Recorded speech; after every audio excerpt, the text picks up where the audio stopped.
yani nilikuwa niko kule navuka nataka nitoke upande wa pili. Kuangalia sasa lazima uangalie huko na huko. Nikaona gari liko kule lesi. Gari lipo kule lesi. Kwa hiyo mimi nikaa navuka hivi kwa kukimbia. Nikaa naangalia ile gari hapa. Alikuwa angalia huko wala huko. Nikapitiza moja kwa moja. Na huko kulikuwa kuna guta.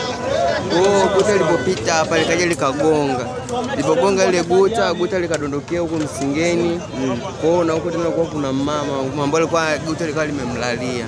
Mama anaangalia yule kile chakula. Walikuwa watatu pamoja na dereva wanne. Okay. Kwani hicho chakula kilikuwa kinaenda? Sikuwa kinaenda kwenye sherehe. Nani gari manake lilikuwa mbio likafika linagonga guta kwa ubavuni.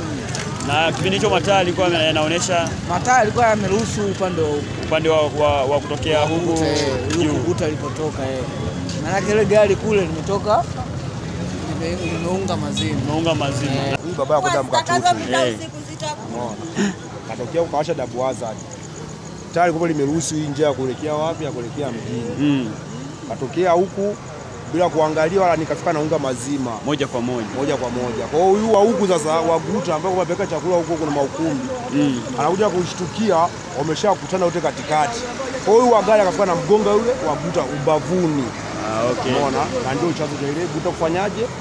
Kupinduka na watu kujeruhiwa. Na kulikuwa na watu wangapi pale kwenye guta?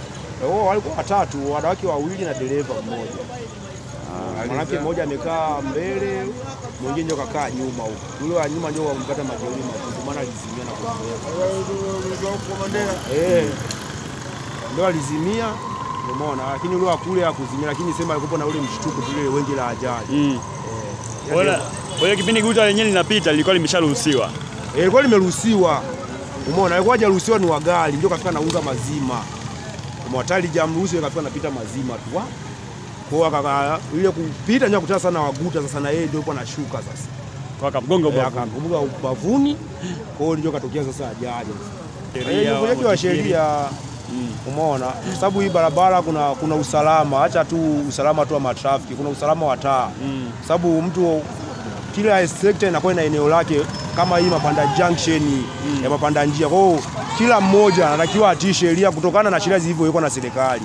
Umeona, ingebidi yeye yule gari angesimama akasubiri mpaka tali mruhusu akawaachia watu ambao wamesharuhusiwa ili waendelee na shughuli, lakini yeye hakujali, tuafika na unga. Umeona, askari wamechukua tu. Askari wamekuja kusimamia usalama. Umeona, wao wamekuja kusimamia usalama wa raia, usalama wa vyombo vilivyoacha ajali. Umeona, kwa hiyo wanapelekwa hospitali, wamepelekwa. Umeona, na yule wa gari ndio bado yuko hapa na yeye wamemchukua wamempeleka kituoni.